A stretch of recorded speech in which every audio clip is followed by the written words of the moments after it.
My name is Jennifer Goren, and I'm the Director of Culinary Arts here at the JCC in Manhattan. Today, I'm going to show you how to make matzo balls. We start with just 6 simple ingredients: eggs, oil, low-sodium chicken broth, salt, white pepper, and matzo meal. Now, you may have noticed, if you've been doing some research, that there's lots of different matzo ball recipes out there. Some have the same ingredients, but varying amounts. Some have completely different ingredients altogether. But the common denominator of all those recipes is they all begin with eggs. So let's get cracking.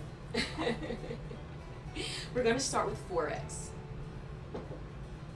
Okay, so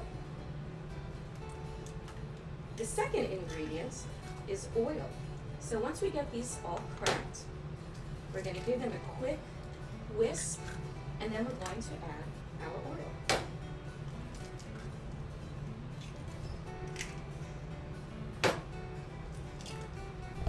Okay, we're going to mix those up.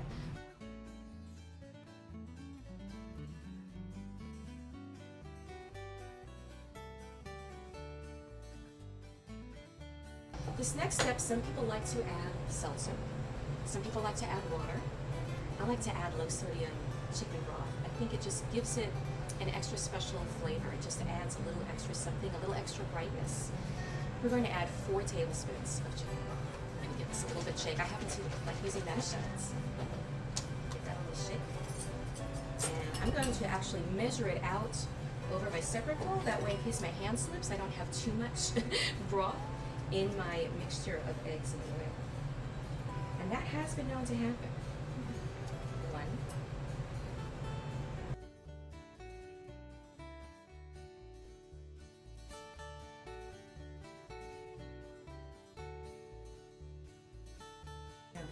So the next ingredient we're going to add is salt. Some recipes ask for just a pinch, maybe just a 1/4 teaspoon. I'm actually going to add a full teaspoon of salt. It really brings out the flavor. And for my matzo balls, I really like to taste that matzo meal flavor. And this really helps bring it out very nicely. So I'm going to just measure 1 nice even teaspoon. Add that in.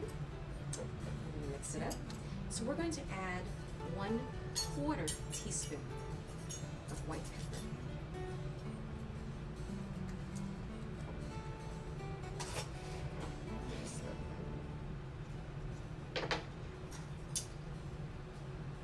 And we're going to combine that. Okay, so we've got our eggs, our 4 eggs. We've got our 4 tablespoons of oil. We have our 4 tablespoons of our chicken broth. We have our full teaspoon of salt, a 1/4 teaspoon of white pepper. Now the most important ingredient, our matzo meal. Some recipes you'll notice call for 1 1/4 cups.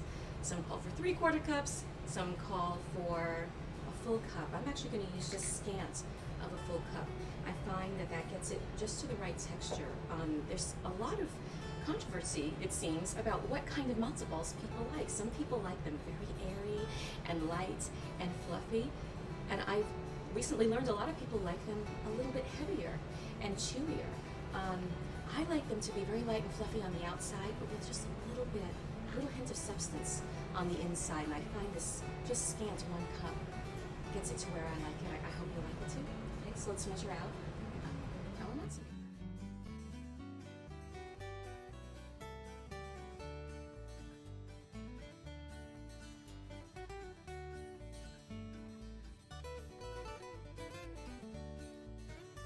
I feel really good setting you up with this basic recipe. And what's really nice about starting with something, just the basic ingredients, once you get more comfortable, you can add to it.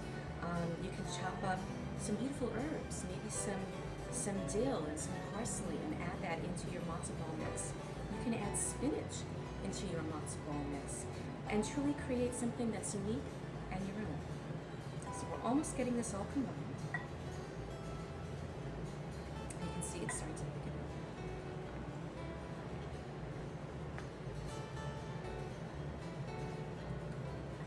Okay, this is looking great. Now the next step I also think is very important. You know, you'll see some recipes that tell you to place it in the fridge for 35 minutes or for up to an hour. I actually believe the longer you can place it in the fridge, the better. Overnight is actually perfect. The longer that it chills, the more moisture the batter will absorb, and that means it will cook more evenly.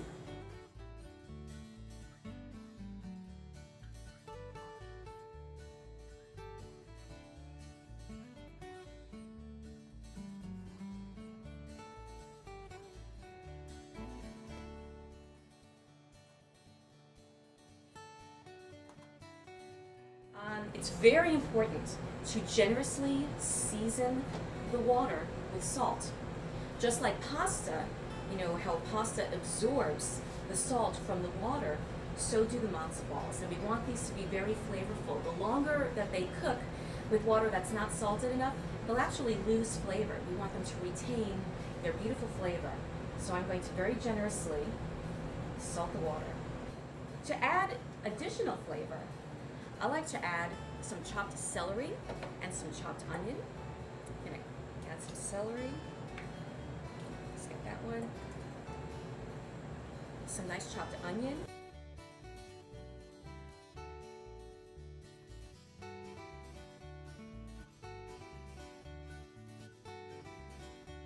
Okay, so we're ready to roll. Let's get rolling. All right, I'm gonna dip my hands in the water because I don't want the matzo meal and the matzo mixture to stick to my hands. So I'm going to take a tablespoon of my mixture. Now we want to gently roll this into a ball. Now with this mixture, depending on the size, you should get about, I would say 15 to 20 matzo balls. So we're just going to gently kind of toss them. They don't have to be perfectly round. Okay, and this part is fun. This part is great to do with your whole family. Do this with your kids. They're going to love it. They love being involved in the process.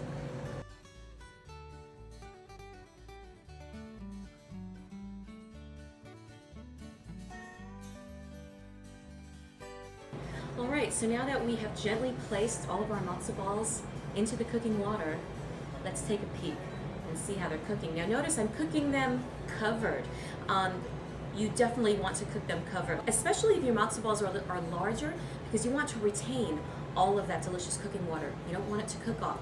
So we're going to cook them covered, and we're going to try to resist peeking as often as we can because they'll cook better covered, but they've puffed up beautifully. I've got to show you. Look at this. Oh, they look gorgeous. Beautiful golden color. Oh, and that cooking water smells amazing. I can't wait to taste them. But we're going to cover them back up. We're going to let them cook.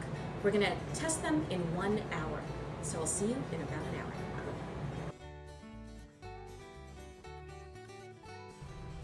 All right, let's give it a taste. God, it just smells so good.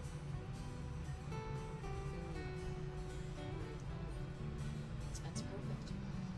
Perfect. It's nice and light and fluffy on the outside.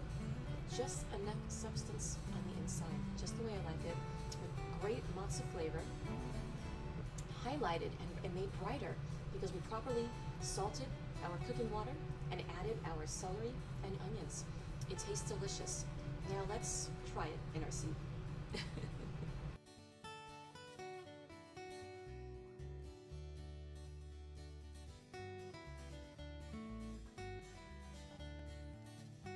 So whether it's the perfect start to your Passover Seder or just a delicious dinner with your family, this is a recipe that will serve you all year round. Enjoy.